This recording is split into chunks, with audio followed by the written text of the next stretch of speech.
ನಮಸ್ಕಾರ. ಹಾಡು ಮತ್ತು ಹರಟೆ ಚಾನೆಲ್ಗೆ ನಿಮಗೆ ಮತ್ತೊಮ್ಮೆ ಸ್ವಾಗತ.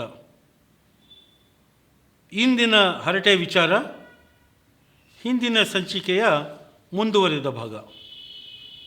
ಇವತ್ತು ನಾನು ನಿಮ್ಮ ಮುಂದೆ ತಗೊಂಡು ಬರ್ತಾ ಇರೋ ಏಜ್ ಗ್ರೂಪ್ 70 ವರ್ಷಕ್ಕೆ ಮೇಲ್ಪಟ್ಟಿರೋ ಜನರ ಬಗ್ಗೆ. ನಮ್ಮ ದೇಶದಲ್ಲಿ 70 ವರ್ಷಕ್ಕೂ ಮೇಲ್ಪಟ್ಟ ಜನ ಸುಮಾರು 1 ಕೋಟಿ ಇದ್ದಾರೆ.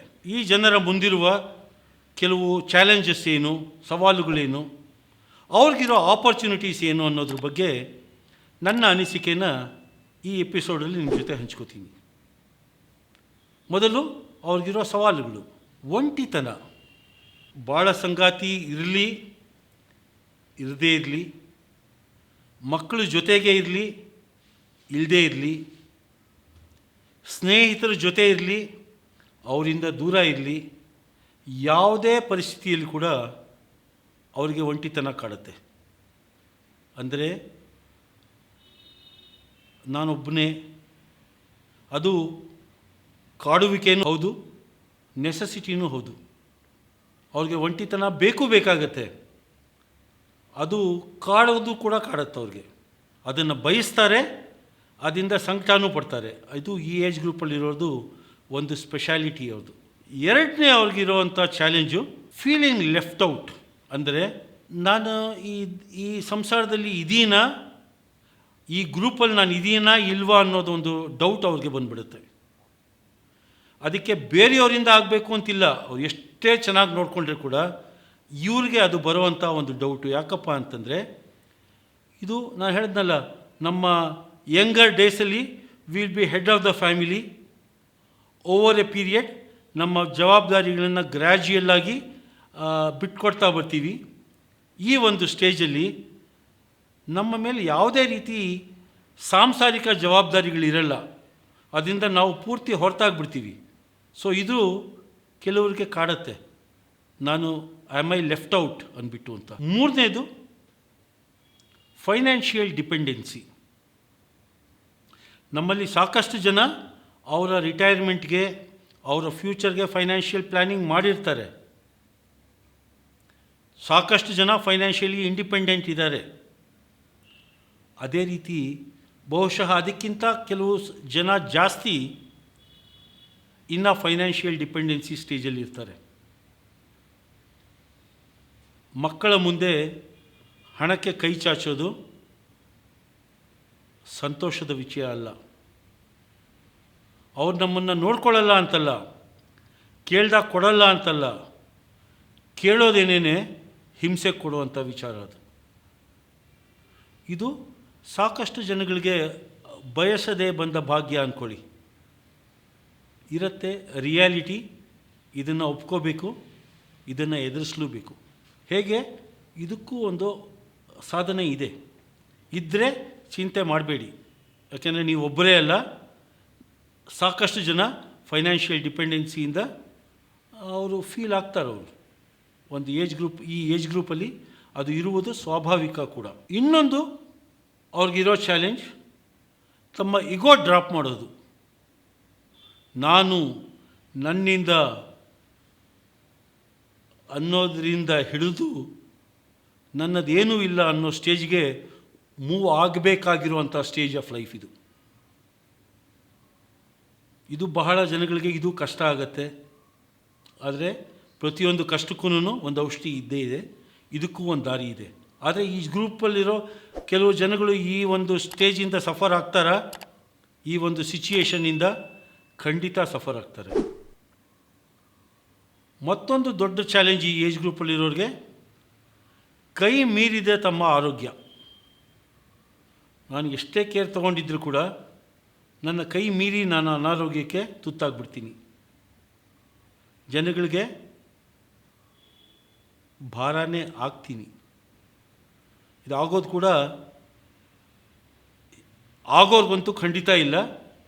ನೋಡ್ಕೊಳ್ಳೋರು ಎಷ್ಟೇ ಚೆನ್ನಾಗಿ ನೋಡ್ಕೊಂಡ್ರು ಈ ಭಾರ ಆಗ್ತಾರಲ್ಲ, ಭಾರ ಆದಾಗ ಬಹಳ ದುಃಖ ಆಗುತ್ತೆ. ಬಟ್ ಈ ಒಂದು ಎಕ್ಸ್ಪೀರಿಯನ್ಸಿಂದ ನಾವು ದೂರ ಇರಲೇಬೇಕು ಅಂತ ಕಾನೂನೇನಿಲ್ಲ. ಎಷ್ಟೋ ಸಲ ನಮ್ಮ ಆರೋಗ್ಯ ನಮ್ಮ ಕೈ ಮೀರಿ ಹೋಗಿಬಿಡುತ್ತೆ. ನಮ್ಮ ಸಮಯನ ನಾವು ಬಹುಶಃ ಆಸ್ಪತ್ರೆ ಮತ್ತು ಬೆಡ್ ಮೇಲೆ ಜಾಸ್ತಿ ಕಳಿಬೇಕಾಗಿ ಬರುತ್ತೆ, ಅದು ಹೊರಗಿಂದ ಕೂಡ. ಇವಿಷ್ಟು ಈ ಏಜ್ ಗ್ರೂಪಲ್ಲಿರೋ ಜನ ಎದುರಿಸೋ ಕೆಲವು ಚಾಲೆಂಜ್ಗಳು. ಇವ್ರಿಗಿರೋ ಅವಕಾಶಗಳೇನು ಇದೆಯಾ? ಖಂಡಿತ ಇದೆ. ಏನವು? ಬನ್ನಿ ಅವುಗಳ ಬಗ್ಗೆ ಮಾತಾಡೋಣ. ಫಸ್ಟು ಅವಕಾಶ, it's a beautiful face for us to age gracefully. ಅಂದರೆ ಗೌರವಯುತವಾಗಿ ನಿವೃತ್ತಿ ಹೊಂದೋದು. ಏನಿದು ಗೌರವಯುತವಾಗಿ ನಿವೃತ್ತಿ ಹೊಂದೋದು? ನಮ್ಮ ಲೈಫಲ್ಲಿ ನಾನಾ ಕಾರಣಗಳಿಗೆ ನಾವು ಕೆಲವ್ರ ಜೊತೆ ಜಗಳ ಆಡ್ಕೊಂಡಿರ್ತೀವಿ, ಕೆಲವು ಜೊತೆ ವೈಮನಸ್ಯ ಹುಟ್ಕೊಂಡಿರುತ್ತೆ, ದ್ವೇಷ ಹುಟ್ಕೊಂಡಿರುತ್ತೆ, ಕಾರಣಾಂತರಗಳಿಂದ ಕೆಲವ್ರ ಜೊತೆ ಮಾತು ನಿಲ್ಲಿಸ್ಬಿಟ್ಟಿರ್ತೀವಿ, ಅಸಮಾಧಾನ ಇರುತ್ತೆ. ಎಲ್ಲವೂ ಸ್ವಾಭಾವಿಕನೇ. ಈ ಏಜ್ ಗ್ರೂಪಲ್ಲಿರೋದು ಅವುಗಳಿಂದ ಮುಕ್ತರಾಗೋದಕ್ಕೆ ಒಂದು ಬ್ಯೂಟಿಫುಲ್ ಅವಕಾಶ. ಕಂಪ್ಲೀಷನ್ ಅಂತ ಹೇಳ್ತೀವಿ, ಇದಕ್ಕೆ ಇನ್ನೊಂದು ಟರ್ಮ್ ಹೇಳ್ತಾರೆ. ನಮ್ಮ ರಿಲೇಷನ್ಶಿಪ್ನ ನಾವು ಕಂಪ್ಲೀಟ್ ಮಾಡ್ಕೋಬೇಕು. ಅಂದರೆ ಏನು? ಕೆಲವ್ರಿಗೆ ಯಾರಲ್ಲಿ ನಮಗೆ ಒಂದು ಅಸಮಾಧಾನ ಯಾರ ಜೊತೆನಾದರೆ ಇದೆ ಅಂತಂದರೆ, ಅವ್ರ ಜೊತೆ ಆ ಅಸಮಾಧಾನದ ಬಗ್ಗೆ ಮುಕ್ತವಾಗಿ ಮಾತಾಡಿ, ಅದು ದೂರ ಆಗಬೇಕು ಅಂತಿಲ್ಲ, ಅದರ ನೋವಿನಿಂದ ನಾವು ದೂರ ಆಗ್ಬೋದು.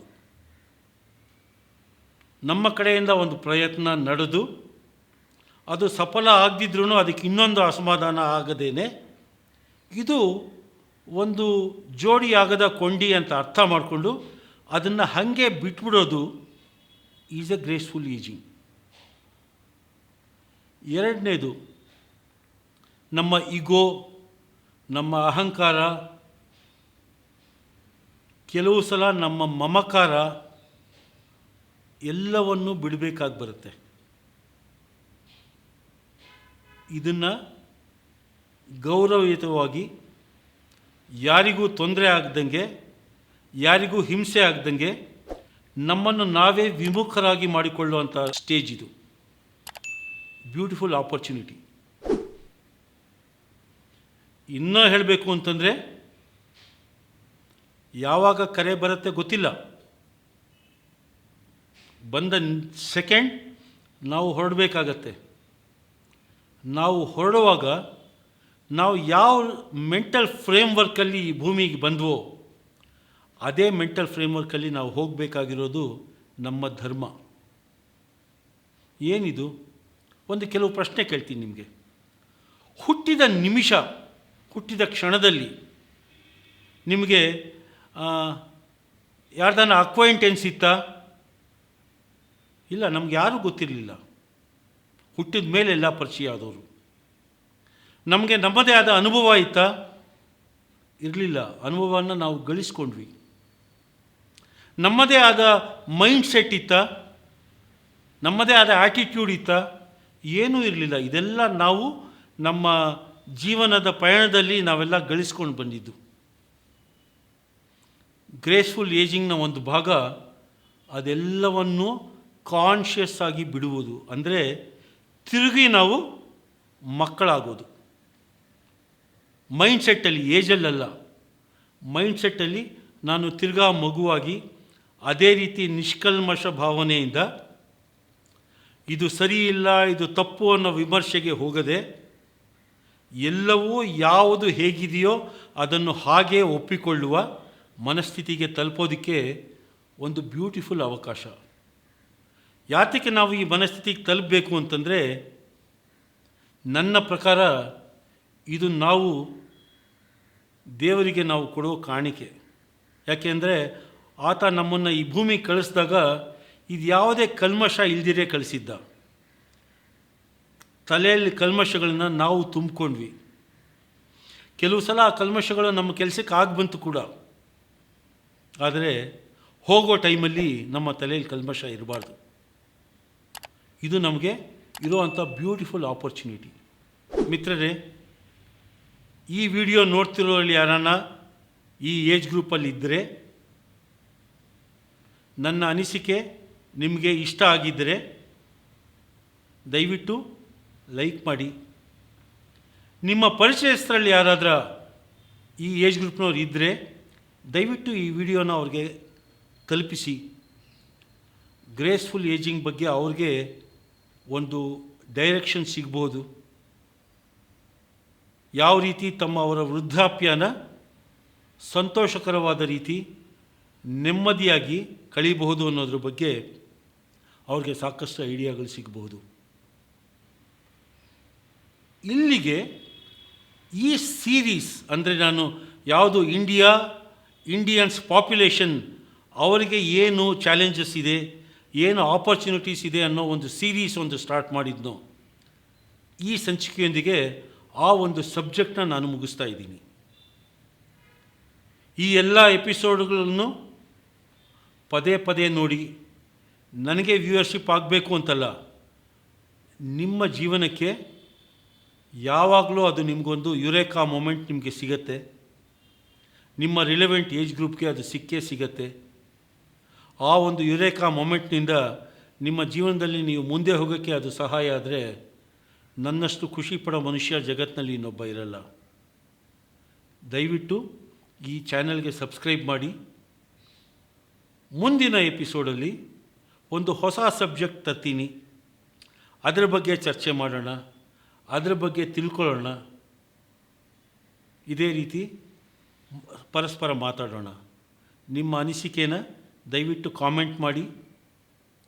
ಈ ಎಪಿಸೋಡ್ ಇಷ್ಟ ಆದರೆ ಲೈಕ್ ಮಾಡಿ. ನಮಸ್ಕಾರ. Thank you very much.